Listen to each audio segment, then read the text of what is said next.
2014년 12월 14일 주일 오전입니다. 이 시간 우리에게 주시는 말씀은 마태복음 13장 24절로 30절 말씀입니다. 24절로 30절 말씀입니다. 이 시간 우리 각자에게 하시는 하나님의 말씀으로 함께 받겠습니다.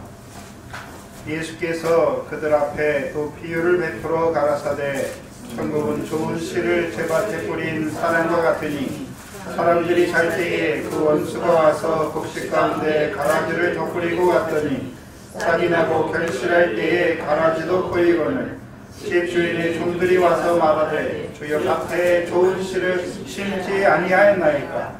그러면 가라지가 어디서 생겼나이까? 주인이 말하되 원수가 이렇게 하였구나. 종들이 말하되 그러면 우리가 가서 이것을 뽑기를 원하시나이까? 주인이 말하되 가만두어라. 가라지를 뽑다가 곡식까지 뽑을까 염려하노라. 둘 다 추수 때까지 함께 자라게 두어라. 추수 때에 내가 추수꾼들에게 말하기를 가라지는 먼저 거두어 불사르게 단으로 묶고 곡식으로 내 곳간에 넣으라 하리라. 아멘.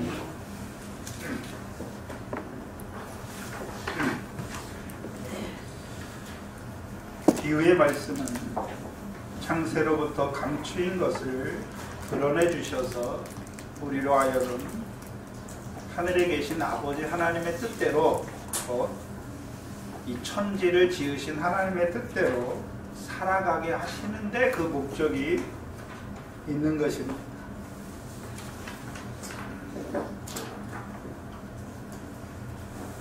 우리가 잘 아는 로마서 1장 20절입니다. 보시면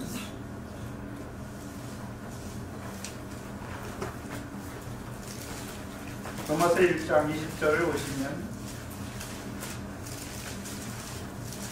19절부터 봐야 되겠습니다. 이는 하나님을 알만한 것이 저희 속에 보임이라. 하나님께서 이를 저희에게 보이셨느니라. 창세부터 그의 보이지 아니하는 것들 곧 그의 영원하신 능력과 신성이 그 만드신 만물에 분명히 보여 알게 되나니 그러므로 저희가 핑계치 못할지니라. 우리가 하나님의 말씀은 먼저는 말씀 본체이신 아버지 하나님의 성부 하나님의 말씀이신 그리스도가 계시고 그 말씀으로 말미암아 먼저 지으심 받은 것이 무엇입니까? 천지 만물입니다. 그렇죠? 창세기 1장 보면 하나님께서 천지를 창조하셨죠. 그럼 오늘도 그 천지 가운데 뭐가 역사하고 있습니까?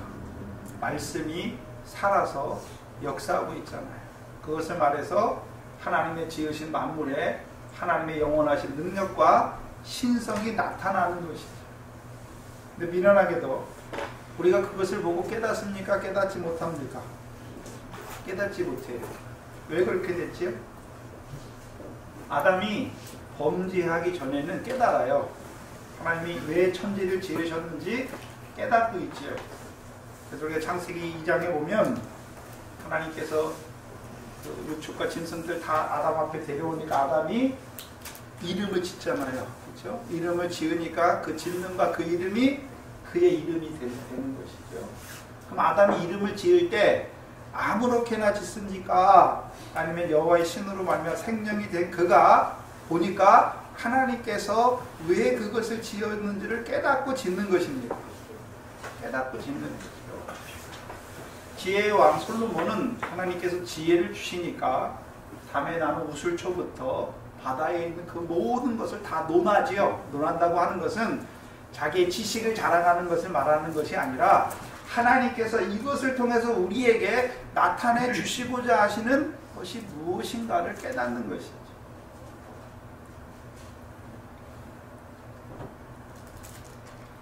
그래서 우리가 하나님이 지으신 만물을 보면서 하나님의 영원하신 능력과 신성을 아는 자로 살아가야 하지요. 저와 여러분이. 근데 미련하게 우리가 깨닫지 못해요. 만물을 보면서도 저게 그냥 있었나 보다. 하나님이 왜 지으셨는지를 알지 못하고 살아갑니다. 그러니까 우리가 어떤 자로 살았습니까? 21절에 하나님으로 영화롭게도 아니하고, 우리가 하나님이 지으신 세상에 살면서도 하나님을 영화롭게도 아니하며 하나님께 감사하지도 아니하고 오히려 미련하고 마음이 우둔하여져서 23절에 썩어지지 아니하는 하나님의 영광을 썩어질 사람과 금수와 버러지 형상의 우상으로 바꾸는 그 삶을 살았습니다.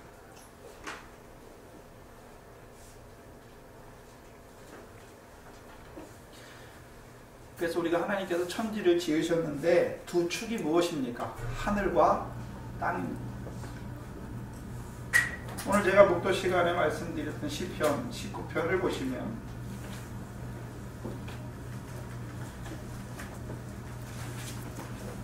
시편 19편입니다.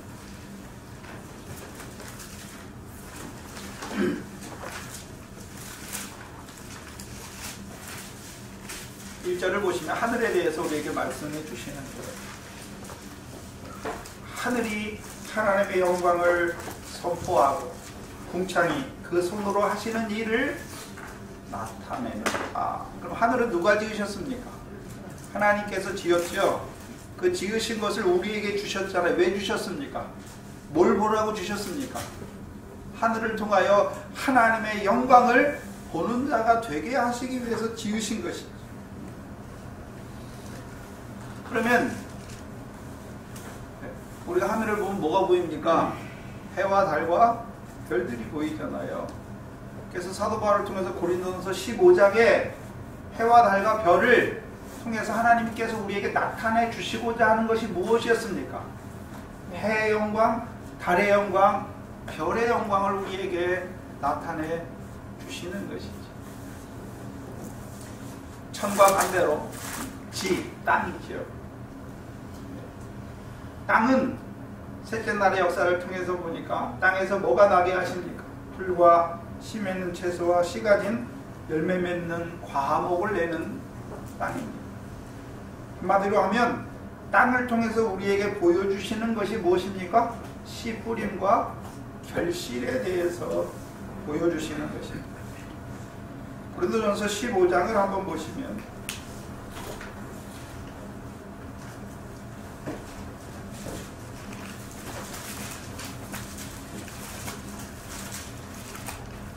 고린도전서 15장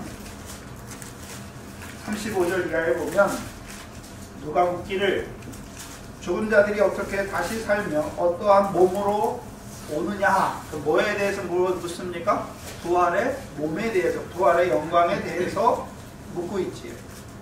36절에 어리석은 자여, 너의 뿌리는 씨가 죽지 아니하면 살아나지 못하겠고 너의 뿌리는 것은 장래의 형체를 뿌리는 것이 아니요 다만 밀이나 다른 것의 알갱이 뿐이로되 하나님이 그 뜻대로 저희에게 형체를 주시느니라 말씀하시죠.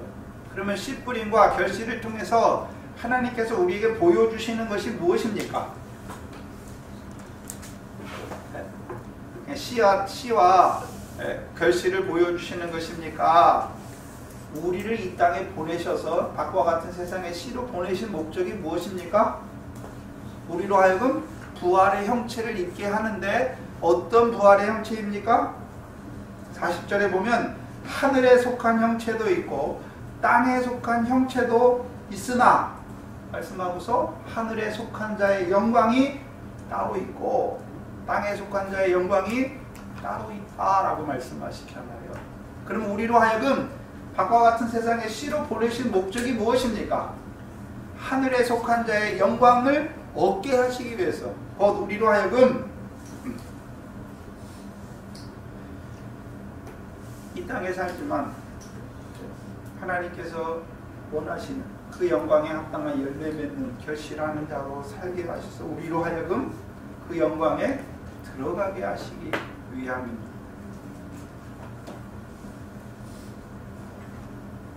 그래서 오늘도 하늘은 하나님의 영광을 선포해요. 땅은요, 오늘도 그 영광에 합당한 결실과 열매를 맺고자 하시는 그 하나님의 뜻을 사람들에게 자꾸 나타내 주세요. 사도행전 17장에 보면 하나님이 비를 주시고 결실기를 주셨다라고 말씀하셨잖아요. 근데 우리가 그 하나님의 비와 그 결실과 씨를 주심으로 내게 하심으로 말미암아 그것을 먹으면서도 하나님이 그것을 통해서 우리에게 무엇을 교훈하시는지를 깨닫지 못하는 것입니다. 그게 저와 여러분이었죠. 그럼 비유는 무엇입니까? 창세로부터 감추인 그것을 우리에게 나타내 주시는 거죠. 드러내 주시는 것이죠. 그래서 우리로 하여금 하늘에 계신 그 하나님의 뜻이 무엇인지를 깨닫게 하시는 것입니다. 곧 천지를 지으신 하나님의 뜻을 깨닫고 우리로 하여금 그 천지를 지으신 하나님의 뜻대로 행하게 하는 자로 살아가게 하시기 위해서 주시는 것이 비유입니다.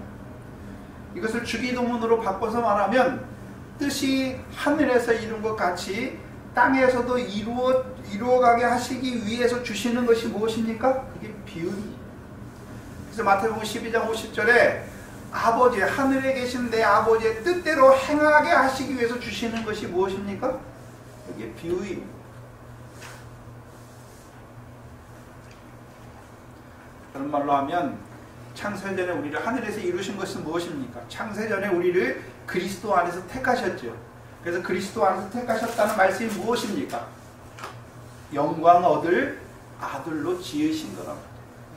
다른 말로 하면 디도서 1장 2절에는요 영원전부터 계신 하나님께서 영원한 때 전부터 약속하신 영생의 소망을 인하여서 우리를 지으신 것입니다.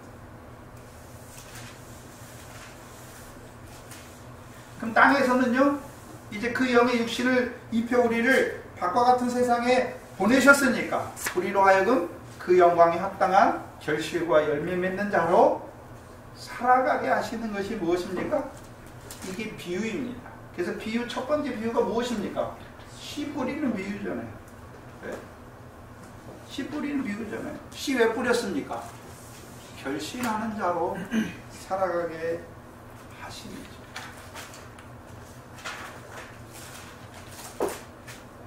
그게 하나님의 뜻이에요. 그게 하나님의 뜻이에요. 그래서 신약에서는 그것을 구약에서도 아브라함을 통해서 내가 너와 너 자손에게 가나안 땅을 영원한 기업이 되게 하시겠다 말씀하시잖아요. 그러면 언제 그들이 그 가나안 땅을 자기들의 영원한 기업의 소유로 삼습니까? 여호와의 명령을 청종함으로 이른 비와 늦은 비를 받아서 결실과 열매를 맺는 자가 될 때에 그 신약에서는요 하나님 나라에서 하나님 나라를 유업으로 얻게 하는 성령의 결실과 열매를 맺는 자가 되게 하시는 것입니다. 그게 아브라함에게 주신 언약입니다. 그럼 가라지 비유를 통해서는요 가라지 비유를 통해서는 우리를 어떠한 자로 살아가게 하시는 것입니까? 곡식으로. 그래서 43절에 그때의 의인들은 자기 아버지의 나라에서 해와 같이 빛나는 자로 세우시기 위해서 가라지 비유를 우리에게 주시는 것입니다. 근데 문제는 이 씨 뿌리는 비유와 가라지 비유는 원래 가라지 비유가 아니라 좋은 씨와 그다음에요 가라지 비유 이 두 가지로 말해야 되는데 너무 이제 가라지 비유라고 일반적으로 말했으니까 이해하기 쉽게 그냥 가라지 비유로 합니다. 그러면 씨 뿌리는 비유와 가라지 비유가 헷갈리는 이유가 무엇입니까? 씨에 대한 정확한 이해를 갖지 못하기 때문입니다. 자 그러면 씨 뿌리는 비유에서 씨는 무엇을 말씀하시는 것입니까? 씨는 무엇을 말씀하죠? 성경 보시고 13장 19절에 씨는 무엇입니까? 마태복음 13장 19절에 씨는 무엇을 말하고 있습니까? 씨 뿌리는 비유에서 씨는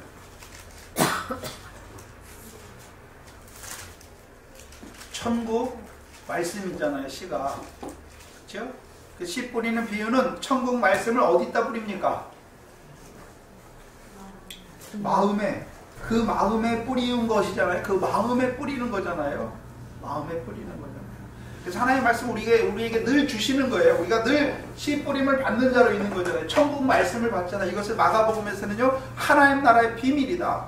누가복음에서는요, 마가복음에서 그냥 말씀이라고 돼 있고, 누가복음에서는 구원을 얻게 하는 말씀이다라고 말씀해요. 누가복음 8장에서 이거 마태복음과 병행 본문에서 씨 뿌리는 비유에서 씨를 뭐라고 말씀하냐면 구원 얻게 하는 말씀. 그럼 구원은, 그럼 씨 뿌리는 비유에서 구원이 있고 없고는, 그 구원이 의미하는 바가 무엇입니까? 결실이 있는 것이 구원이고 결실이 없는 것이 구원이 아닌 것입니다.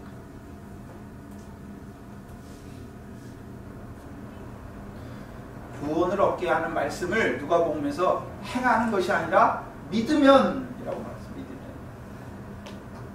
믿으면 구원을 얻는 것입니다. 그래서 씨 뿌리는 비유에서 천국 말씀을 우리에게 뿌려주신 이유가 무엇입니까? 결실하는 자 되게 하시기, 결실하는 자. 그런데 문제는 가라지 비유에서, 그럼 가라지 비유에서는 무슨 좋은 씨라고 그러죠? 좋은 씨는 무엇을 의미하는 것입니까? 3장 37절 38절을 보시면 좋은 씨는, 가라지 비유에서 좋은 씨는 말씀을 말하는 게 아니에요. 천국 말씀을 말하는 것이 아니라 뭘 말하고 있습니까? 천국의 아들들에 대해서 말하는 것입니다. 두 비유에서 씨가 의미하는 게 전혀 달라요. 가라지 비유에서는 좋은 씨는 누구를 말합니까? 천국의 아들들이잖아요. 그러면 좋은 씨가 있는 거 보니까 아직 좋은 씨가 되지 못한 씨도 있잖아요. 지난 시간에 우리에게 말씀 주셨잖아요.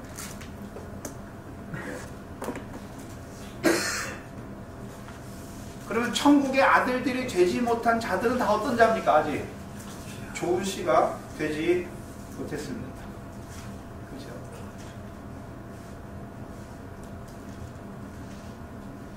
그럼 좋은 씨는 누굽니까? 육적 이스라엘 역사를 보면 그들이 가나안 땅에 들어가잖아요. 그럼 가나안 땅에 들어갔다고 다 결실합니까? 여호와의 명령을 청종하는 그만 이른 비와 늦은 비를 받아서 결실하지요. 네. 그럼 좋은 씨는 뭐 하는 자가 좋은 씨입니까? 결실하는 자가 좋은 씨예요. 하나님 천국의 아들들이라고 할 때는 네, 결실하는 자가 천국의 아들들. 그러면 씨 뿌리는 비유는 길가밭에도 뿌리고, 왜 길가밭에 헛될 줄 알면서 왜 뿌립니까? 돌밭에 왜 뿌립니까? 가시떨기밭에 결실하지 못할 걸 알면서 왜 뿌리십니까? 네, 그러면 저와 여러분이 처음부터 옥토였습니까? 아니잖아요. 길가밭이었고 돌밭이었고 가시떨기밭이었잖아요. 네, 그러면 씨 왜 뿌립니까? 천국 말씀 왜 주십니까? 구원을 얻게 하는 말씀을 왜 우리에게 믿어지게 하십니까? 우리로 하여금 결실하는 자로 세우시기 위해서. 곧 씨 뿌리는 비유는 우리로 하여금 좋은 씨가 되게 하시기 위한 비유예요. 우리를 천국의 아들들로 세우시는 말씀이지요. 그래서 이 천국 말씀을 통해서 우리가 결실하는 자가 될 때에, 곧 좋은 씨가 될 때에, 천국의 하나님 나라의 아들들이 될 때에, 그래서 천국의 아들들이잖아요. 죽어서 가는 천국이 아니라 하나님 나라의 아들들이에요. 아들인 거 보니까 아버지의 뜻대로 행하고 있는 아들을 말하는 것이죠. 곧 아버지께 상을 받을 더 나은 의를 행하는 자를 말하는 것입니다.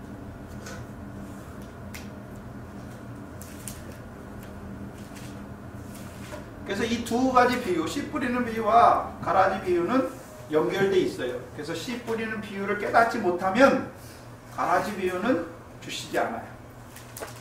네, 상관이 없어요. 그래서 씨 뿌리는 비유를 깨닫는 자에게, 여기서 깨닫는다는 의미는 그냥 이해하는 수준을 말하는 것이 아니라 결실하는 것을 말하는 것이죠. 깨닫는 자니 곧 100배, 60배, 30배의 결실을 하는 자가 된다라고 말씀하십니다. 네, 곧 결실하는 그를 이제 인자가 뭐 하십니까? 자기 밭에 뿌리시는 것입니다. 곧 천국의 아들들을 좋은 씨를 밭된 세상에 뿌리시는 비유가 가라지 비유입니다. 그래서 이 가라지 비유는 천국의 아들들이 돼야 돼요. 좋은 씨가 된 그를 인자가 밭된 세상에 자기 밭에 뿌리면서 시작되는 게 가라지 비유예요. 그래서요, 좋은 씨가 되지 못하면 가라지 비유는 아직 시작이 안 됐어요. 뭔지 몰라요.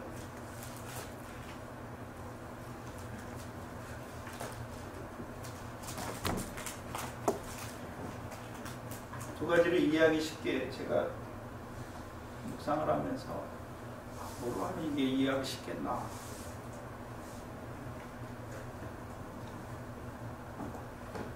우리가 모내기 하잖아요. 여러분, 모내기 할 때 요즘 기계로 다 심잖아요. 그러면 한 많아야 두 포기? 네, 두 포기잖아요. 그럼 벽시 두 개가 발아해가지고 그게 잘한 거죠. 그 두세 개를 묶어가지고 딱 심잖아요. 그러면 제일 처음에 씨가 떨어져서 모가 되면 제일 처음에 두세 알, 만약 하나를 심어도 돼요. 모판에, 아니, 제일 처음에 이제 그 벼를 무슨 판이라고 그러죠? 목사를 줘버리니까 벽실을 이제 판에 뿌려요. 기계판에. 그럼 그게 발알하면 그게 뭐가 됩니까? 벼가 되잖아요. 조그만 어린 모가 돼요. 그럼 그거를 이제 심어요. 하나를. 그러면 씨를 하나 심어서 고기 하나가 됐잖아요. 고기 하나가 됐으면 거기서 열매가 하나 열립니까? 무지 많이 열립니까? 무지 많이 열리는 거예요. 그게 씨 뿌리는 비유예요. 그러면 이 좋은 씨와 가라지 비유는 무엇입니까? 그를 밭된 세상에 심으시는 이유가 무엇입니까? 그러면 그거 하나만 있으면 됩니까? 그 포기들이 여러 개가 많이 있어야 곡식단이 됩니까? 여러 개가 많이 있어야 곡식단이 되는 거죠. 그럼 가라지 비유는 우리에게 이제 한 포기로서 결실하는 그것을 많은 결실을 맺게 하셔서 곡식단이 되게 하시는 것이죠. 요셉의 꿈에서 말씀하신 것처럼 요셉의 꿈 첫 번째가 뭡니까? 곡식단 되게 하시는 거예요. 그럼 요셉이 뭘 깨달았단 말입니까? 창세로부터 감추인 것을 깨닫는 자라는 것을 알수 있잖아요. 그 꿈을 통해서 하나님께서 요셉에게 뭘 보여주셨습니까? 깨닫게 하신 거잖아요. 네. 그래서 형들이 팔아도 악한 자의 역사가 일어났잖아요. 네. 자기를 대적하고 팔잖아요. 근데 형들 원망합니까? 안 합니까? 안 해. 왜 안 합니까? 가라지가 필요해. 악한 자의 아들의 역사가 필요한 걸 깨닫고 있잖아요.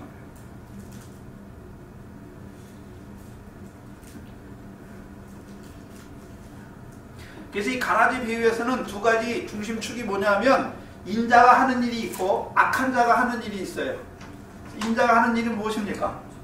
좋은 씨를 자기 밭에 뿌리는 거예요. 천국의 아들들을 밭된 세상에 뿌리시는 거죠. 그럼 악한 자도 뭐 합니까? 일해요. 악한 자는 원수 마귀다 라는 말씀이 있는데 무슨 일 합니까? 악한 자가 와서 가라지를 덧뿌리고 가죠. 근데 언제 옵니까? 사람들이 잘 때 오죠. 사람들이 잘 때.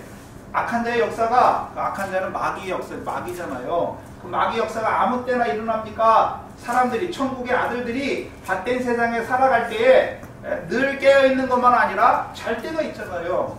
사망의 잠이죠. 사망의 잠. 어둠에 붙잡힌 때잖아요. 네. 언제 잡니까? 밤에 잤잖아요. 어둠의 역사가 시작되는 걸 말씀하죠. 그래서 에베소 5장 14절에 잠자는 자들이여 죽은 자 가운데서 일어나라.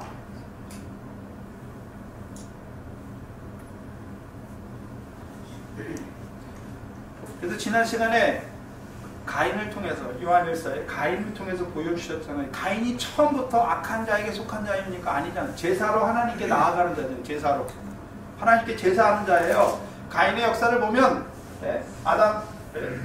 아담과 여자가 동침하잖아요. 가죽옷을 입은 여자가 동침하고 나니까 아담이 자기가 아담으로 말미암아 자식을 낳았다 그럽니까? 여호와로 말미암아 자녀를 낳았다고 해서 이름을 가인이라고 말합니까? 그래서 아담의 육적인 자식을 낳는 게 아니라 하나님께서 주신 가죽옷을 입은 택자를 낳는 거예요. 그래서 그게 가인이에요. 그래서 가인이 제사로 하나님 앞에 나아가잖아요. 그럼 처음부터 가인이 악한 자였습니까? 아니잖아요. 악한 자에게 속하게 됐죠. 언제요? 제사를 드렸는데 아벨의 제사는 흠양하고 가인의 제사는 흠양 안 하니까 가인이 얼굴색이 변했잖아요. 그러니까 하나님께서 딱 오셔가지고 뭐라 그럽니까? 죄의 소원은 내게 있으나 너는 죄를 다스릴지니라 말씀했는데 죄를 다스립니까? 다스리지 못합니까? 다스리지 못하니까 죄에 지니까 죄에 져서 죄의 종이 되는 거죠. 그때가 언제입니까? 악한 자에게 속하는 것이죠. 저와 여러분에게는 잘 때가 언제입니까? 어둠에 속한 자가 되는 거예요. 그래서 요한일서 2장 10절에서 12절에 형제를 사랑하는 자는 빛 가운데 거하는 것이지만 형제를 미워하는 자는 어두움 가운데 행한다 라고 말씀하고, 어두움 가운데 걸어가는 자의 그 어둠이 얼마나 더하겠느냐 보여주시는 것이죠. 어두움은 점점 깊어져요. 제일 처음에는 서운함에서, 미움에서 가인이 시작하잖아요. 왜 죄는 받고 내 거는 안 받아줘? 섭섭함에서. 근데 그걸 다스리지 못하니까 미움이 생겼고, 미움이 자라나니까 시기가 됐고, 시기가 자라나니까 이제 형제를 죽이는 자리까지 나아가게 되는 거지.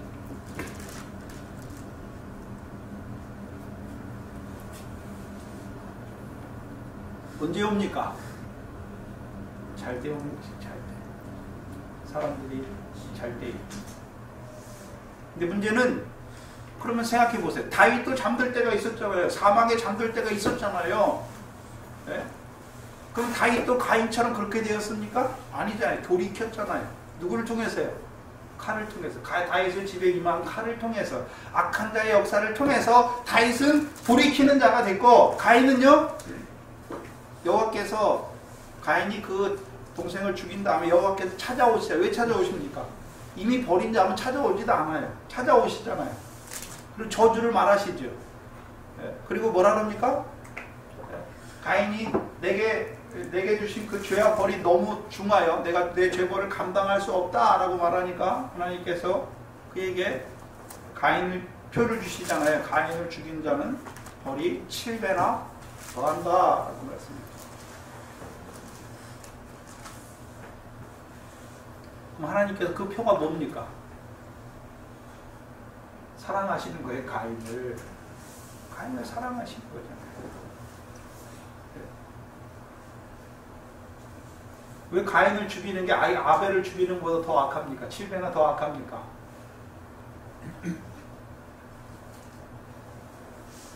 가인 누가 죽입니까? 가인은 악한 자잖아요. 그럼 악한 자가 악한 자를 죽입니까? 의인이 악한 자를 죽이니까 더 악한 자가 되는 거죠. 가인을 통해서 이루신 역사를 못 보잖아요. 가인이 왜 가인이 악한 자가 되잖아요. 근데 하나님께서 그 악한 가인을 통하여 아벨을 증거해 주시잖아요. 순교자로 세워주시는 거죠. 문제는요, 가인은 버림받는다는 것이죠. 그 표를 받았음에도 불구하고 여호와 앞을 떠나가는 자가 되는 것이죠. 근데 다윗도 살인해요. 간음하고 살인하는데 여호와 앞을 안 떠나요. 오히려요, 나 같은 죄인을 사랑하시는 그 사랑 안에서 더욱 잘하는 자가 되는 것이죠. 그래서 악한 자의 역사가 두 가지를 우리에게 가져와요. 네? 악한 자의 역사를 통해서 자기의 악을 깨닫고 오히려요, 나 같은 악한 자도 여전히 사랑하신 그 하나님의 사랑 안에서 자라는 다윗과 같은 자가 있는가 하면, 가인과 같이, 사울과 같이 오히려 그 악한 가운데 패역함으로 그 가운데서 죽는 자가 되는 것이죠.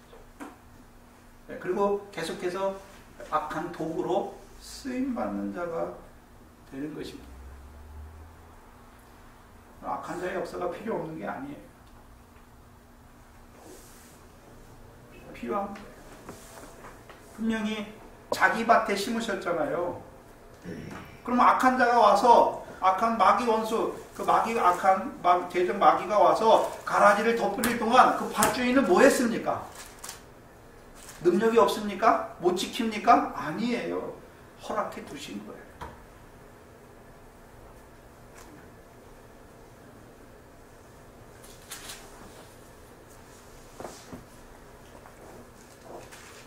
그래서 이 가라지 비유에서는 오늘도 누가 같이 역사하고 있습니까? 인자의 역사도 있고 악한 자, 원수, 마귀의 역사도 있는 것이잖아요. 그렇죠? 그래서 이 밭에는요, 이 세상에는 하나님의 역사도 있지만, 인자의 역사도 있지만, 악한 자의 역사도 계속 뭐합니까? 땅을 두루 돌아다니며 삼킬 자를 찾아요. 삼킬 자를.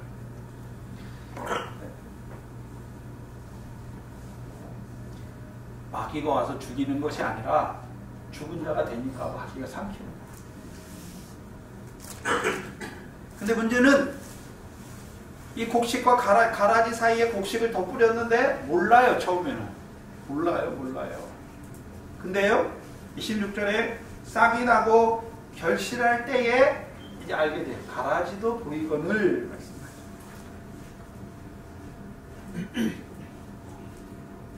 싹이 나고 결실할 때에.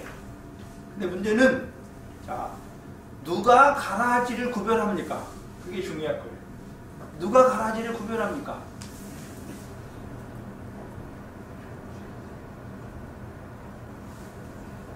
집 주인은 가라지 뿌릴 때부터 알고 원수가 와서 이렇게 했다라고 말하잖아요. 그러니까 알잖아요. 근데 누구 여기 나오는 또 누가 있습니까? 집 주인의 종들이 있잖아요. 종들은요 이제 가라지가 나서 싹이 나고 곡식이 싹이 나고 결실할 때에 가라지도 있다는 것을 뭐 하게 되는 것입니까? 그 종들이 보게 되는 것입니다. 근데 여기서 하나 전환이 바뀌는 게 있는데, 씨를 뿌릴 때는 좋은 씨를 자기 밭에 뿌릴 때는 인자라고 말했는데 26절에서는 27절에서 뭐라 그럽니까? 집주인이라고 말해요. 집주인. 그리고 집주인의 종들이 있는 것을 보여주시죠. 여기서 왜 집주인이라고 말합니까?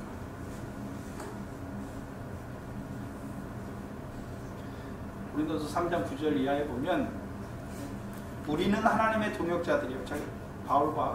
바울이 자기와 아볼로를 들어서 우리는 하나님의 동역자들이요. 너희는 고린도 교회 교인들을 보면서 너희는 하나님의 밭이요 하나님의 집이다 라고 말해요. 그렇죠?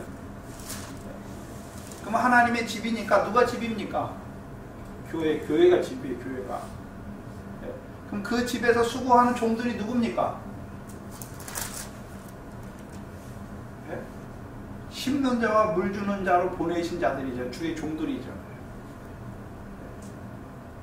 그러면 집주인이 여기서 하는 일이 무엇입니까? 인자가 하는 일과 집주인이 하는 일이 달라요.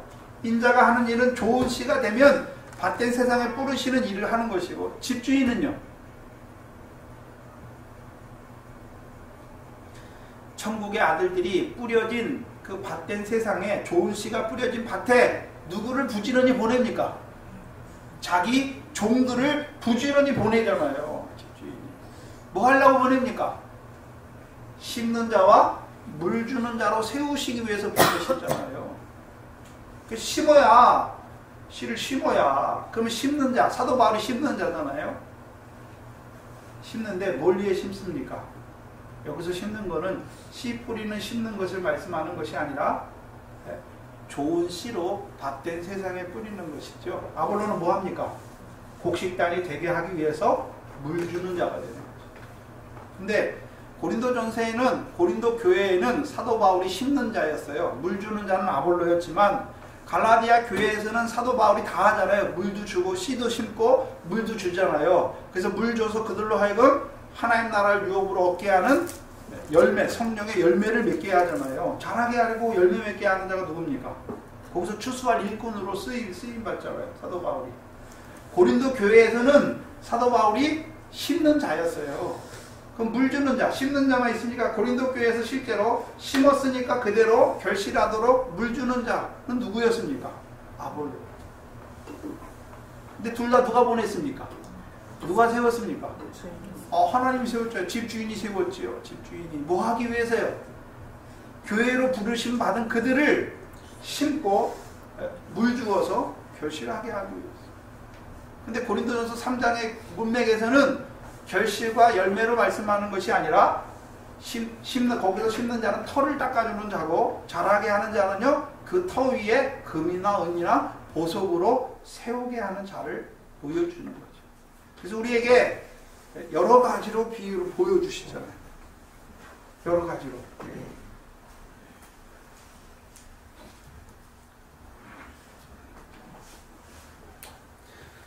집주인의 종들은 오늘도 좋은 씨로 밭된 세상에 보내심을 받은 그들에게 때를 따라 양식을 나누어주는 종들을 말하는 것입니다. 그럼 그 양식을 받아 먹으면 어떤 자가 되나요?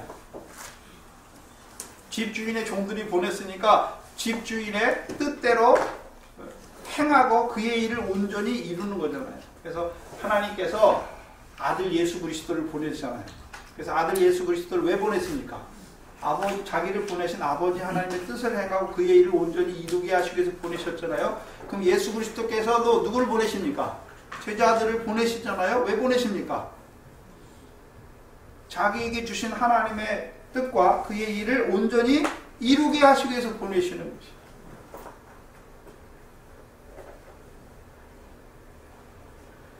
그러면 씨를 뿌릴 때에도 주님이 직접 뿌리십니까? 주의 종들을 통해서 씨를 뿌려주시고 좋은 씨가 된 그들을 밭된 세상에 뿌리신 이도 누굽니까? 인자지만 인자지요. 근데 인자가 직접 하십니까? 아니잖아요. 자, 마귀가 오잖아요. 마귀가 물론 직접 시험할 때도 오지만 마귀가 누굴 통해 시험합니까? 악한 자에 속한 자들. 그래서 요한복음 8장에 너희는 너희 아비 마귀에게서 났다 거짓의 아비다. 그 마귀가 갈라디아 교회에 보니까 마귀가 직접 옵니까? 마귀의 교훈, 거짓 교훈을 받은 거짓 선생이 일어남으로 거기에 거짓 역사가 임합니다. 거짓 역사가 임하는 것이죠. 그래서 집주인이 하는 일, 그의 종들을 부지런히 보냅니다. 뭐 하려고 보낼까요? 뭐 하려고 보낼까요? 고린도후서 5장입니다.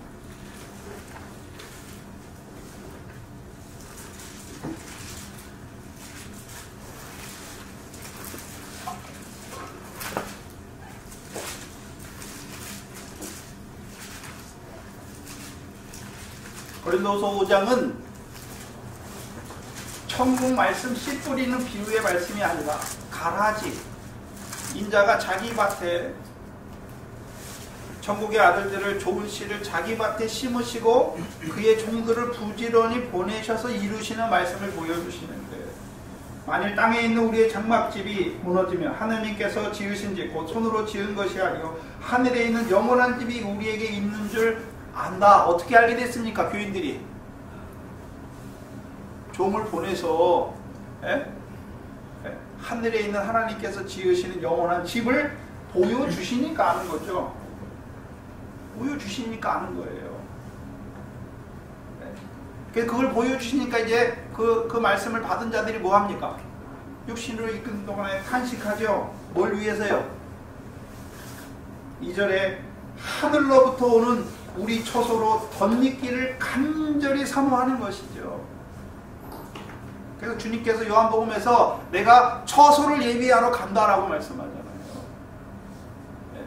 그럼 그 주님께서 가셔서 우리를 위해 예비하신 그 처소를 보게 하시고 우리로 하여금 이제 이 땅에서요 그 처소를 덧입기를 간절히 사모하는 자로 세우는 거예요. 누가요? 집주인의 종들이. 그래서 4절에 보면 죽을 것이 생명에게 삼킨 바 되게 하는 거예요. 주의 종들이 하는 일이 무엇입니까? 집주인의 종들이 하는 일이 무엇입니까? 죽을 것이 생명에게 삼킨 바 되게 하는 거예요. 뭐가 죽는 것입니까? 육신을 쫓는 자는 육신의 일을, 영의 일을 쫓는 자는 영의 일을 생각하는 육신의 생각은 사망이요 영의 생각은 생명과 평안이다. 육신을 쫓으면 죽어요. 그럼 주의 종들이 해야 되는 일이 무엇입니까? 성도들로 하여금 하늘의 것을 보여주고 그것을 간절히 덧입고자 하늘의 처소를 덧입고자 하는 자로 세우는 것이죠. 곧 죽을 육신을 위해서 사는 자가 아니라 이제 성령의 소욕을 따라서 그 영광을 예비하는 자로, 결실과 열매 맺는 자로 세우는 거죠. 5절에 이것을 우리에게 이루게 하시고 보증으로 성령을 우리에게 주신 이는 하나님이시다. 그럼 성령이 하시는 일이 무엇입니까?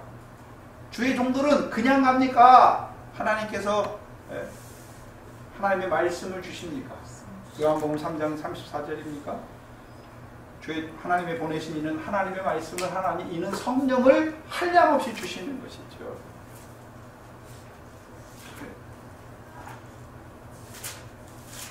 그럼 성령을 한량없이 주시면 우리가 어떤 자가 됩니까? 여전히 죽을 것을 위해 사는 우리를 보게 하시는 거죠. 육체의 소욕을 따라 사는 우리를 보게 하시는 거예요. 우리의 죄를 보게 하시죠. 그러나 죄대로 정죄하시는 것이 아니라 죄가 더한 곳에 은혜가 더욱 넘치게 하시는 것이죠. 또한요, 이제 우리로 하여금 성령 안에서 율례와 규례를 행하게 하시는 거죠. 성령은 하나님의 사랑을 우리 마음에 부어주었습니다. 사랑으로 이제 하나님이 주신 율례를, 율법을 온전히 이루는 자로 세워가시는 것입니다. 그게 집주인의 종들이 하는 일, 집주인이 하고자 하는 일이에요. 종들을 보내셨습니다. 그것을 다른 말로 하면 마태복음 3장 12절에 세례 요한을 통해서 내 뒤에 오시는 분은 나보다 능력이 많으시니 그는 키를 잡고 성령 세례를 주셔서 손에 키를 잡고 자기의 타작마당을 정하게 하십니다. 그럼 성령 세례 주시잖아요. 성령 세례 주시지요. 그 성령 세례를 받으면 그 다음에 뭐 하십니까? 키를 들어요. 키는 뭐 하는 도구입니까, 여러분? 여기 농사 지으신 분들 콩 농사 지면은 옛날에는 이제 구별하는 게 없으니까 찌꺼기가 많이 끼잖아요. 그럼 키에다 들고 이렇게 하고 바람을 일으키면 어떻게 됩니까? 쭉정이나 이렇게 다 날아가잖아요. 알곡만 착착착 모이잖아요. 네. 그게 키예요. 도구예요, 도구. 뭐 하게 하는 도구입니까? 알곡을 모으는 도구예요. 알곡을 모으는 도구. 알곡을 모으는 도구. 뭐가 일어나게 해서요? 바람이 안 일어나면 알곡이 안 돼요. 희한하죠. 여러분, 주님이 주님의 곡간에 넣을 때 알곡만 넣습니까? 알곡과 뭐 쭉절이 다 섞어가지고 넣습니까? 알곡만 넣습니까? 그 알곡 되게 하시기 위해서 키질 하시는 거예요. 타작마당을 정하게 하시는 것이죠. 왜 타작마당입니까? 이미 결실이에요. 타작이 됐잖아요. 그러면 결실하면 다 됐습니까? 아직도 남아있는 찌꺼기 계속해서 키질해야 됩니까? 키질하죠. 그래서 키는 도구의 도구, 타작마당을 정하게 하시는 도구, 알곡으로만 모으시는 도구. 근데 문제는요, 두 가지의 도구로, 하나님이 두 가지 도구를 사용하세요. 먼저는요, 집주인의 종들을 사용하세요. 집주인의 종들을. 그러면 집주인의 종들만 사용합니까? 악한 자들도 도구로 사용합니까? 악한 자들도 도구로 사용하잖아요. 먼저는 집주인의 종들을 통해서 먼저는 천국 말씀으로 결실하게 할 뿐만 아니라 곡식단으로 세우시기 위하여 밭된 세상에 심게 하시고 그들로 하여금 이제 육신으로 남은 때를 그 영광에 합당한 결실과 열매 맺는 자로 세워가는 것이죠. 그게 주의 종들이 하는 일입니다. 그러나 하나님께서는 주의 종들로만 하는 것이 아니라 악한 자를 통해서도 하세요. 악한 자를 통해서도. 우리가 가장 잘 아는 자가 누굽니까?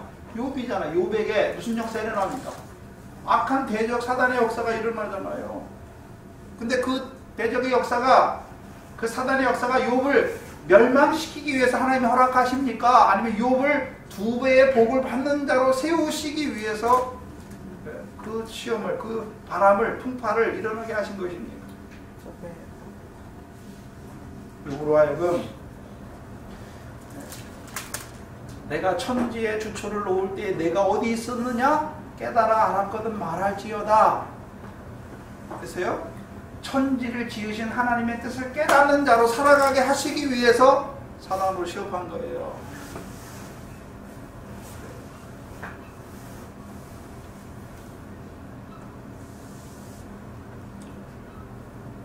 그래서 그 사단의 악한 자의 역사가 일어나니까 여기 괴롭잖아요. 그러면 악한 자의 역사가 일어나면 괴로워요. 당연히 괴로워요. 그 괴로움이 오면은 사사기 보면 대적의 역사가 일어나잖아요. 왜 하나님이 대적의 역사를 일으키게 하셔서 이스라엘을 괴롭게 하시나요? 악을 행하면서도 악이 뭔지 몰라. 여호와의 종의 역사는 악을 행하는 자들에게가 아니라 하나님의 말씀을 순종하는 자에게 하나님의 말씀을 듣고 믿음으로 지키는 자들에게 계속해서 더하게 하시잖아요. 근데 그 종을 통해서 주시는 말씀을 안 들어요. 그럼 하나님께 누구를 쓰십니까? 악한 자를 도구로 쓰신다니까. 그게 키예요. 악한 자도 키예요. 도구로 쓰세요. 어떻게 쓰십니까? 사사기 보면 전형적인 틀이 뭡니까? 여호와의 백성이 여호와 앞에 악을 행하니까 악한 대적이 힘이 세서 오는 게 아니에요. 하나님께서 그들을 대적의 손에 붙이시잖아요. 악한 자의 역사가 일어나게 하시는 것이죠. 그래서 괴롭게 하시죠. 근데 그 괴로움을 통해서 여호와를 찾게 해요. 부르짖게 해죠. 근데 문제는 두 가지예요. 그 악한 자의 역사가 일어나면 그걸 통해서 여호와께 가까이 가는 자가 있는가 하면 오히려요. 그 가운데서 패역하다가 오히려 그 가운데서 죽는 자도 있어요. 하나는 사울이고 하나는 다윗이에요. 하나님 앞에서는 여러분 보세요. 사울은 간음죄도 안 졌고 살인죄도 안 졌어요. 우리가 인간적으로 눈으로 보면 다윗이 훨씬 나쁜 놈이에요. 그렇잖아요. 물론 영적으로는 하나님 앞에 교만하는 게 더 나쁜 것이지만 볼 때는 그렇잖아요. 근데 왜 다윗은 다시 회복되지만 사울은 왜 버림받습니까? 문제는 그러면 사울은 하나님이 악을 행하니까 책망 안 하니까 사무엘을 책망하지만 그걸 듣지 않습니까? 안 듣잖아요. 패역하잖아요. 그러니까 버리시는 거예요. 근데 저와 여러분이 잘할 때가 많은 것이 아니라 잘못할 때가 더 많아요. 여호와의 목전에 악을 행할 때가 더 많아요. 그래서 하나님께서 고통을 줘요. 고통 줘요. 누굴 통해서요? 누굴 통해서요? 여러분 주위에 가장 가까이 있는 사람을 통해서. 네?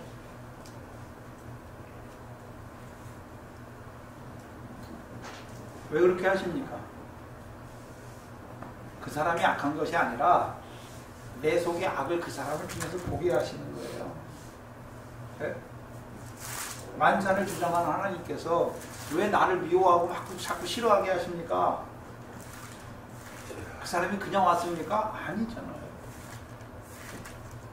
내게 허락하신 거예요, 하나님. 내게 허락하신 거예요. 왜 허락하셨을까? 내가 바로 했다면 그 악한 자를 통해서 고난받게 하시는 거죠. 욕먹게 하시는 거죠. 의를 인하여 욕을 먹게 상을 더하게 하시는 것이고, 내가 잘못 살았다면, 악을 행했다면 그 악한 자를 통해서 나를 찔러주시는 거예요. 내 악이 무엇인지를 보게 하시는 거죠. 그래서 사사 때 역사를 보면 대적이 오잖아요. 대적이 다 같습니까? 다 다릅니까? 다 달라요. 왜요?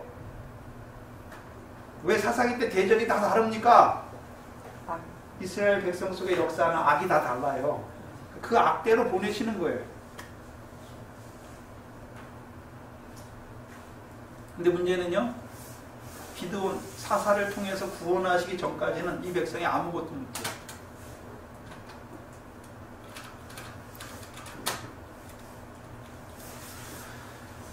악한 자의 역사만 일어나는 것이 아니라 하나님께서 그 악한 자의 역사를 통해서 부르짖게 하시고 부르짖는 자들에게 주의 종들을 보내서 구원하시는 거잖아요. 그래서 기드온의 역사를 보면 먼저는요, 자기들이 먼저 바알을 섬기고 아세라를 섬기잖아요. 이스라엘 백성이. 그러니까 그들 속에 있는 바알의 단과 아세라 단을 찍어주잖아요. 또 이제 미디안과의 대적의 싸움에서요 두려워하고 그다음에요 내 손이 나를 구원하였다는 자긍함을 미디안을 통해서 꺾어주시는 거죠. 그 두 개를 포기하십니다. 곧 부정과 불법을 끊어주십니다. 근데 우리가 말씀을 통해서 부정이 뭐고 불법이 뭔지 다 나타내 주시잖아요. 사람의 속에서 나온 게 더 악하게, 우리를 더 부정하게 하잖아요. 근데 그거를 말씀을 통해서 그걸 이겨나가면 안 와요. 대적의 역사는. 근데 말씀을 주셨는데도요. 져요. 부정의 역사가 일어나니까 나를 더럽게 하는 역사 때문에 져요. 악한 생각, 살인 가능 그거 져요. 지니까 어떻게 합니까? 더러운 자가 되잖아요. 하나님의 백성은 거룩한 백성이 돼야 되는데 더러운 자로 행하니까 하나님께서 어떻게 합니까? 악하잖아요. 그러니까 대적의 역사를 일으키는 거예요. 사건과 환경을 악한 자를 통해서 일으키시는 거죠. 그래서 어떻게 합니까? 우리가 제일 빨리 하나님 앞에 엎드릴 때가 언제입니까? 하나님 뭔가를 통해 탁 막아서 그럼 어떻게 합니까? 딱 엎드리잖아요. 엎드리면 답이 나오잖아요. 이거 왜 허락하셨나? 내가 분명히 하나님 아들인데 만사는 하나님이 주장하시는데 내게 일어난 지극히 작은 일도 하나님이 허락하셔야 되는 건데 이거 왜 주셨나? 그 자리에 들어가면 아 내가 또 악을 행했구나. 은혜를 저버렸구나. 근데 문제는 주의 종도를 통해 이미 다 말씀해 주셨어요. 근데 말씀 받고도 그렇게 안 살아요. 그러니까 악한 자를 통해서 잠든 자가 되잖아요. 말씀을 따라 살지 못하면 잠든 거예요. 잠든 자가 되니까 마귀가 오는 거예요. 악한 자의 역사가 일어나는 것입니다. 근데 그 악한 자의 역사가 없으면 그 악 가운데서 우리가 죽잖아요. 근데 악한 자의 역사를 통해서 괴롭게 하니까 돌이키시는 역사, 돌이키시는.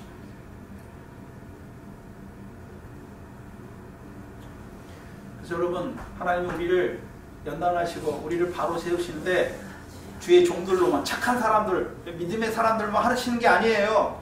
악한 사람들을 통해서 더 우리를 날카롭게 연단하세요. 날카롭게 연단하세요. 근데 우리는 어떻습니까? 그런 게 오면 힘들어해요. 싫어해요.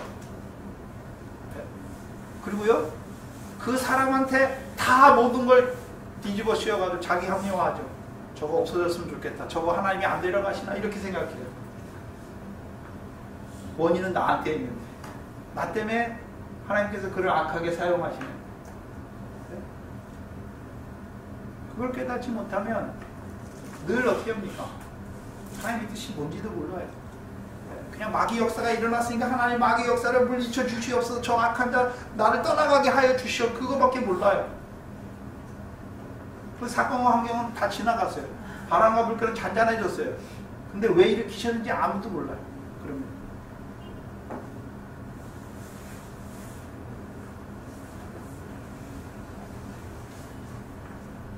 그래서 여러분 믿음이 자라나야 구별해요. 구별해요. 여기 악한 자의 역사는 뭡니까? 마태복음 13장 하반절에 보시면 악한 자의 역사가 뭡니까?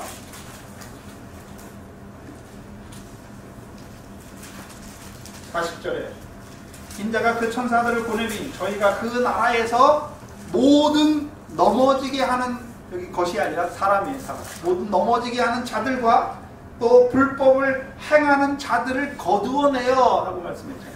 그게 누굽니까? 가라지들을 단으로 묶으시는 거죠. 그럼 악한 자의 역사가 뭡니까?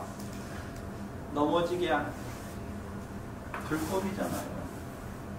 불법이죠. 그럼 악한 자의 역사가 일어났다는 것은 내가 어떤 자가 됐단 말입니까? 넘어졌어요. 넘어졌어요. 또 불법을 행하고 있잖아요. 그러니까 악한 자를 통해서 내가 넘어지는 자라는 걸 보여주는 거예요. 불법을 보여주시는 것이죠.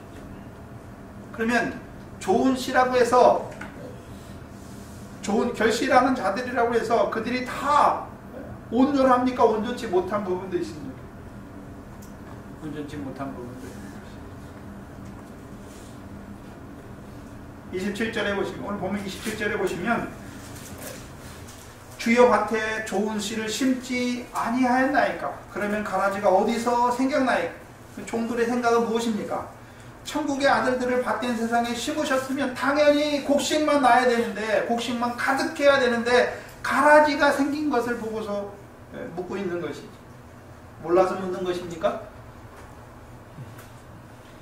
이 비유를 듣는 자들에게 악한 자의 역사를 드러내 주시기 위해서 묻고 있는 거예요.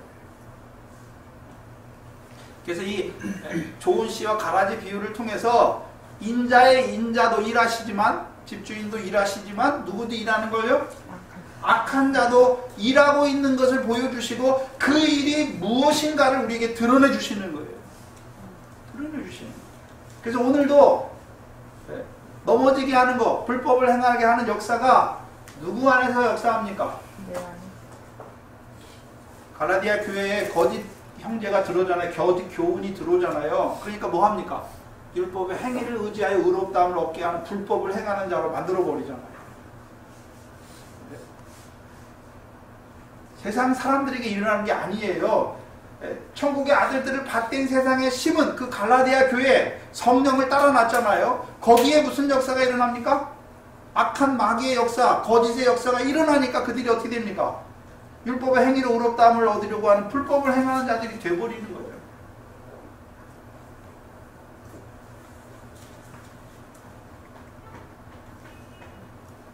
보여주시는 거죠.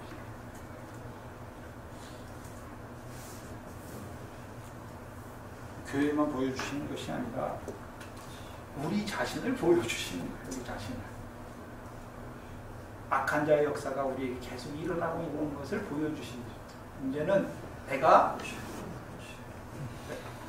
좋은 씨로 받된 세상에 살아가고 있지만 여전히 뭐 할 때 있습니까? 넘어질 때가 있고 실족할 때가 있고 또 불법을 행하는 자리에 설 때가 있다는 것을 보여주시죠. 28절에 주인이 가로되 원수가 이렇게 하였구나. 인자의 밭인데 왜 원수가 가라지를 덧뿌리고 놔두십니까? 왜 허용하십니까? 여기 덧뿌린다는 말은 좋은 씨를 밭된 세상에 뿌렸는데 또 악한 자들 거기다 또 심으시는 걸 말하는 것이 아니라 그림에 덧칠하는 거잖아요. 한 그림이 있는데 그 위에 또 덧칠해 버리는 거예요. 빛이 잤는데 어둠으로 삼켜버리는 것이죠. 그러니까 빛이 없는 것이죠. 이건 그러면 왜 자기 밭인데, 인자의 밭인데 거기에 왜 악한 자가 역사가 일어나도록 왜 놔두시는가, 허용하시는가? 중요한 질문인데요. 이 질문은 하나님께서 왜 죄를 허용하셨는가? 왜 천사장을 버려 마귀가 되게 하셨는가? 그걸 묻고 있는 거예요. 죄에 대한 질문을 묻고 있는 거예요. 악한 자의 역사를 하나님 막을 힘이 없는 것이 아니라 악한 자를 통하여 무엇을 이루어가는지를 보여주시기 위함이지요.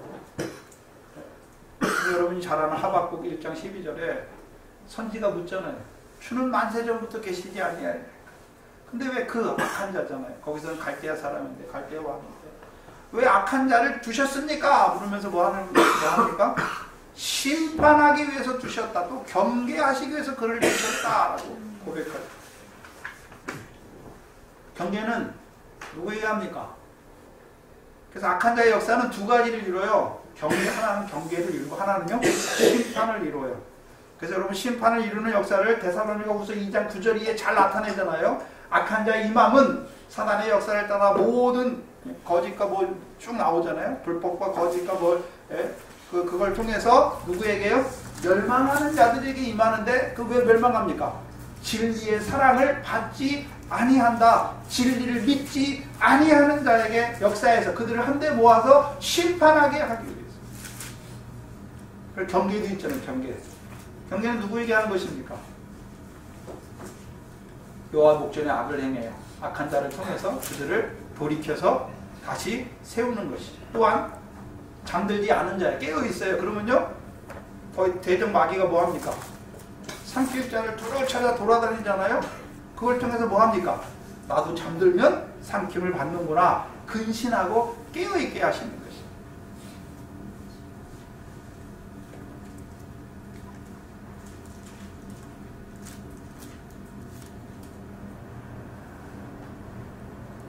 필요 없는 게 아니죠. 그 마귀의 역사는 그 마귀가 옵니까? 성령이 이끌려 마귀에게 시험 받는 것입니다. 그래서 인자가 천국의 아들들을 받된 세상에 심으셨어요. 그들에게 성령을 통해 성령에게 이끌려 마귀에게 시험을 받게 하시는 것이지 마귀가 그냥 와서 시험하는 게 아니란 말입니다. 그래서 예수님이 세례받고 나서 예수님 시험 받잖아요. 마귀 시험 받잖아요. 뭐 예수님이 능력이 없어서 마귀 시험 받습니까? 그 시험이 있어야 되잖아요. 그 세 가지 시험이잖아요. 돌들이 떡덩이가 되게 하라, 뛰어내리라, 천하만국을 내가 받았으니까 내게 절하라. 그럼 내가 너에게 이 모든 것을 다 주겠다. 그 광야 시험이에요. 광야잖아요. 광야. 하나님께서 육적 이스라엘을 6월절과 물세례를 통해서 애굽에 나오게 하시고 광야 생활하게 하잖아요. 광야 40년 연단의 내용이 무엇입니까? 떡으로만 사는 것이 아니라 여호와 입에서 나오는 말씀으로 살게 하시는 거죠. 육체를 위해 심는 자가 아니라 육체를 위해 사는 자가 아니라 썩지 아니하는 것을 따라 사는 자로 세우시는 거잖아요. 근데 그 시험이 없으면 여호와 입에서 나오는 말씀으로는 사는 줄 알지 못해요. 마귀의 시험이 없으면, 광야에서 마귀의 시험이 없으면 떡으로만 계속해 살아가요. 마귀의 시험이 있으니까 이제 뭘 알게 됩니까? 내가 하나님의 백성으로 육신의 떡을 위하여 목숨을 위해서만 사는 것이 아니라 여호와 입에서 나오는 말씀으로 사는 자 되게 하시는 거예요. 그 마귀가 도구잖아요. 그래서 그 도구를 통해서 이제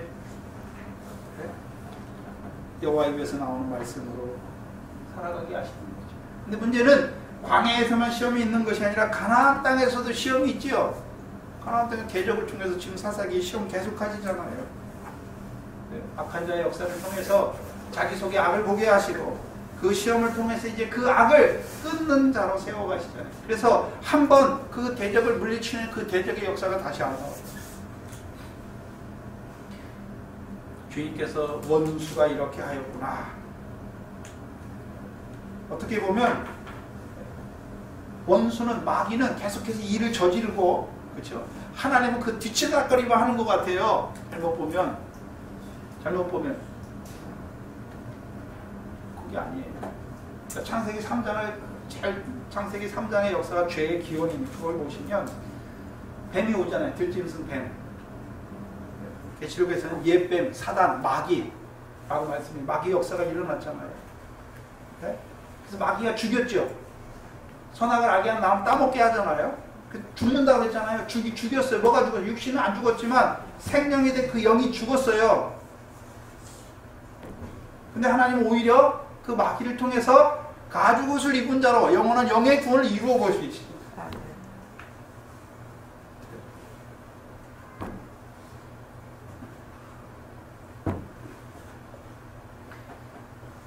그런데 창세기 3장의 마귀의 역사와 그 후에 가죽옷을 입은 자들에게 역사하는 마귀의 역사는 다르죠.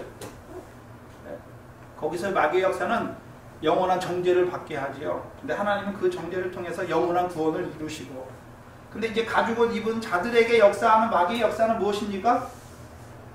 욥과 같이 자기 순전을 자기가 지키잖아요. 하나님이 자기 순전을 지키는 줄 몰라. 자기가 자기 순전을 지켜요. 그를요 하나님이 이루어 가시네. 그 구원의 역사 속에 하나님께서 욥의 순전을 지키시는 그 자로 세워가는 것이죠. 그래서 이제 육신의 그 무엇이 아니라 천지를 지으신 하나님의 뜻을 깨닫는 자로 살아가게 하시는 것이죠. 그 마귀예요. 근데 오늘도 문제는 시험이 없게 해달라고 기도했습니까? 시험에 들게 하지 마시기를 기도하라 그랬습니다. 시험이 있어요. 시험이 없으면 못 커요. 못 커. 시험이 있어야 한 단계 한 단계 발전하죠. 드는데 문제가 있는, 시험에 떨어지는데 문제가 있는 것이지. 시험에 들면 어떻게 됩니까? 악한 자에게 속해버리게 되는 거예요. 그래서 주기도문의 기도가 뭡니까? 시험에 들게 하지 마옵시고 다만 악에서 구하옵소서.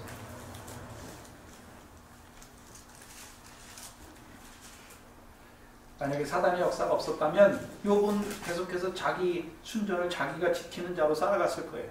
두 배의 복도 받지 못했을 것이에요. 근데 사단의 역사를 통해서 처음에는 사단의 역사는 일어나니까 괴롭지만 누구를 만나게 됩니까? 여호와를 만나게 돼요. 여호와의 말씀을 받게 돼요.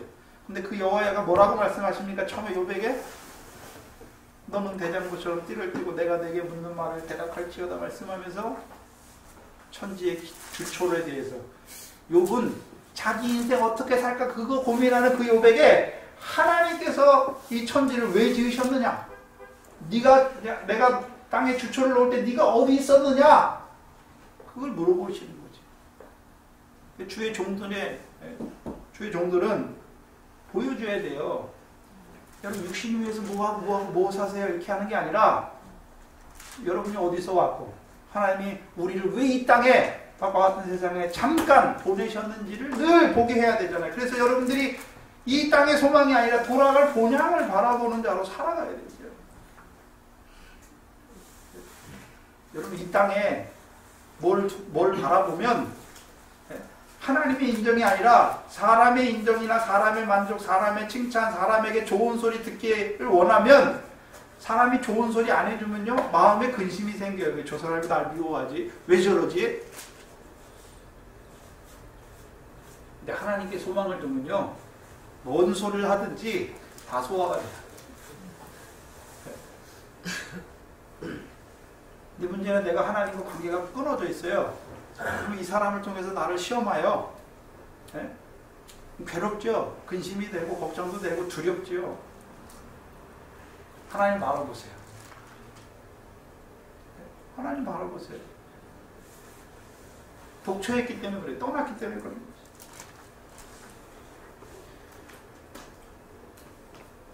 히브리서 10장입니다.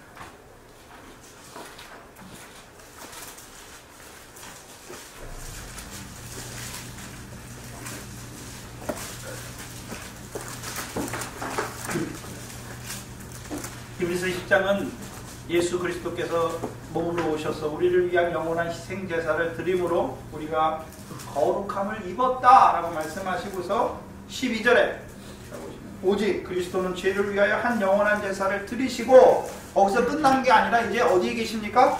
하늘에 오르사 하나님 우편에 앉으셔서 뭐 하십니까? 13절에 그 후에 자기 원수들로 자기 발등상이 되게 하실 때까지 기다리시나니 저가 한 제물로 거룩해 된 자들을 영원히 온전케 하시잖아요. 누가 하십니까?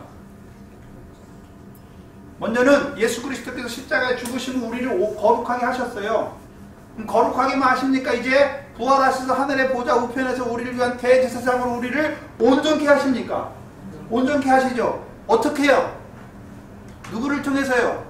원수들을 발등상 되게 하셨어요. 악한 자의 역사도 허락하셔서 그 악한 자의 역사를 통하여 우리로 하여금 그 악을 하나하나 이겨나가게 하는 거죠. 그래서 발등상이 나오잖아요. 원수가 발등상이에요. 마귀의 역사가 잘만 받으면 우리의 발등상이에요. 그걸 통해서 우리의 믿음이 한 단계 진보하는 거예요. 진보해야죠. 근데 우리가 그걸 싫어해요. 왜? 악한 자의 역사가 일어나면 힘드니까. 남편이 미운 짓 하면 힘들잖아요. 괴롭잖아요. 아내가 그러면 괴롭죠. 자녀가 괴롭잖아요. 그러면 남편을 미워합니까? 자녀를 원수처럼 대할 겁니까? 하나님 앞에 매달려야죠. 하나님 앞에. 하나님께서 주신 자녀가 아닙니까?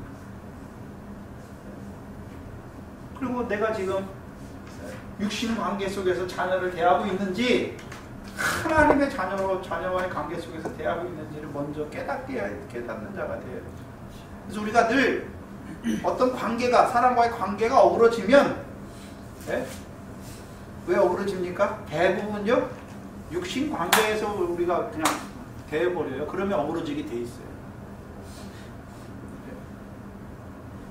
육신 관계에서 대하면 어그러지게 돼 있어요. 하나님께서 주신 관계 안에서 대상이에요. 대상. 저 사람은 사랑의 대상이지 네가 날 위해서 뭘 해라 이게 아니란 말이죠. 근데 우리는요, 네가 날 위해서 좋은 소리도 하고 뭐도 하기를 바라는 거잖아요. 근데 그렇게 안 해. 그러니까 내 마음에 안 들어. 원망하고 불평하고 미워하게 되는 거죠. 사랑하는 거예요. 우리는 사랑하는 거. 형제 사랑하는 거. 사랑하라고 하지 무슨. 문제는 내가 먼저 나 같은 죄인을 사랑하신 하나님의 사랑이 넘쳐야 그 형제가 잘하든지 못하든지 사랑하는 거예요. 근데 내가 사랑하려니까 안 되는 거죠.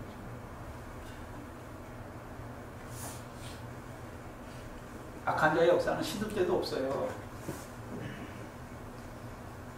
예수님께서 베드로에게 사단아 내 뒤로 물러가라. 너는 나를 넘어지게. 그럼 베드로가 뭐 했습니까? 넘어지게 하는 자잖아요. 악한 자가 돼버렸잖아요. 근데 그 책망을 통해서 베드로가 어떻게 합니까? 이 사람의 일이구나. 하나님의 일이 아니구나. 그래도 우리가 자꾸 어떤 상관이나 학관이 오면 이게 하나님의 일이 무엇인지 사람의 일이 무엇인지를 빨리빨리 구별해요. 안 그러면요?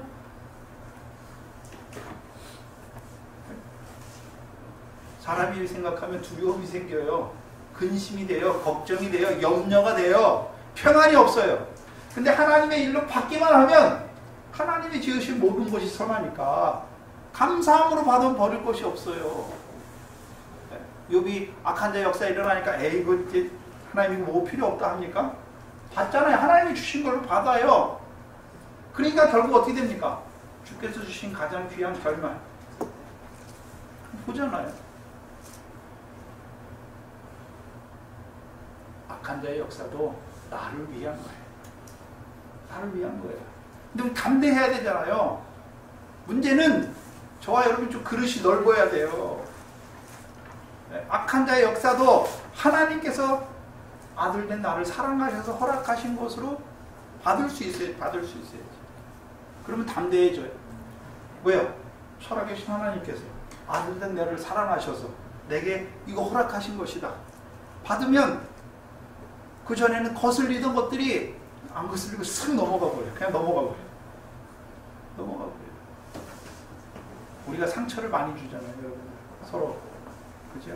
근데 내가 은혜 가운데 있으면 저 사람이 나한테 뭐라고 해도 그게 다 넘어가요. 근데 내가 은혜가 떨어졌어. 그러면 저 사람이 얘기하면 그 넘어갈 것도 내가 은혜 안에 없으면 어떻게 됩니까?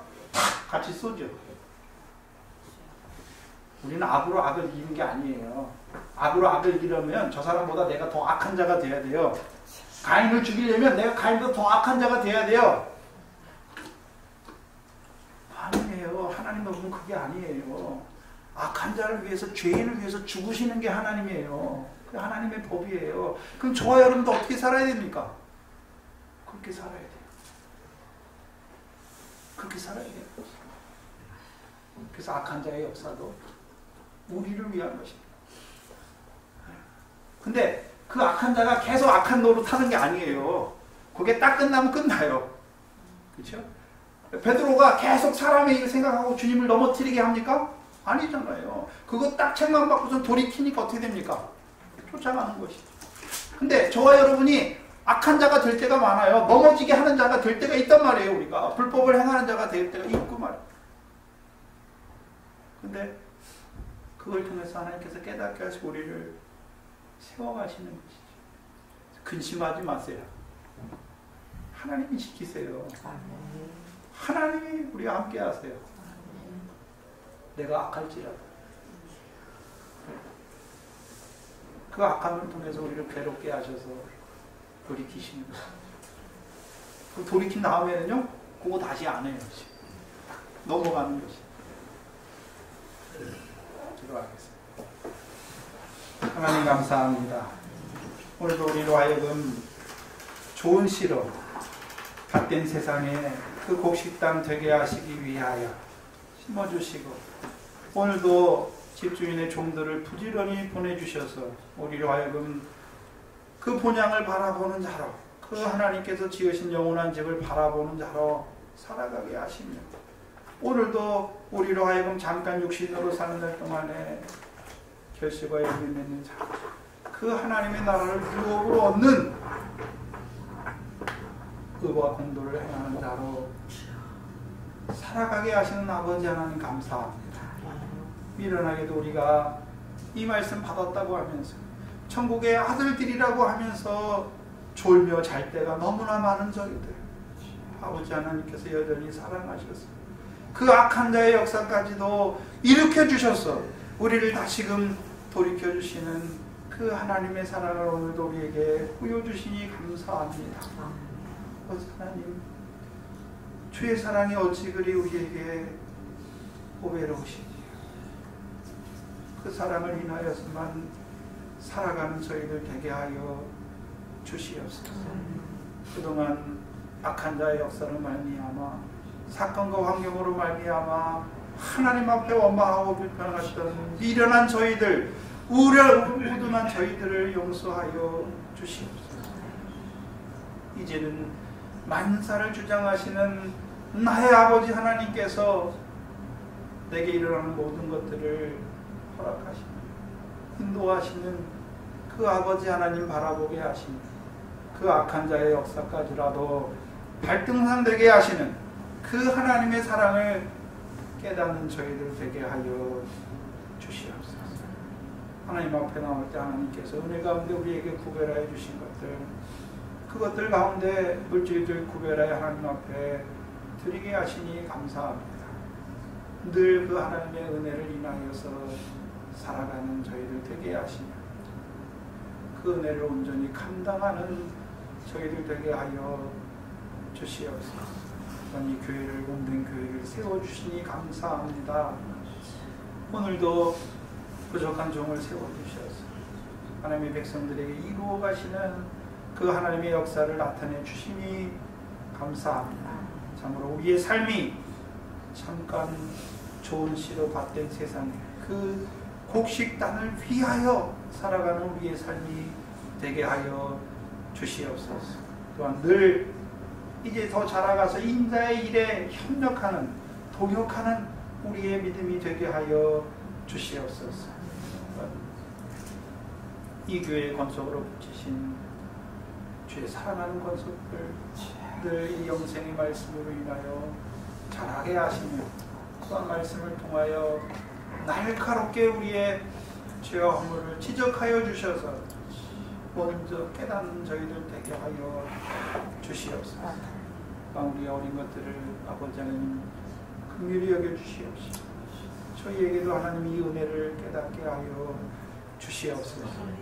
저들의 삶이 하나님과 함께하는 삶이 되게 하여 주시옵소서. 하나님이 만사를 주장하시는 것을 믿음으로 고백하는 삶이 되게 하여 주시옵소서. 예수님의 이름으로 기도하옵나이다. 아멘. 454장입니다.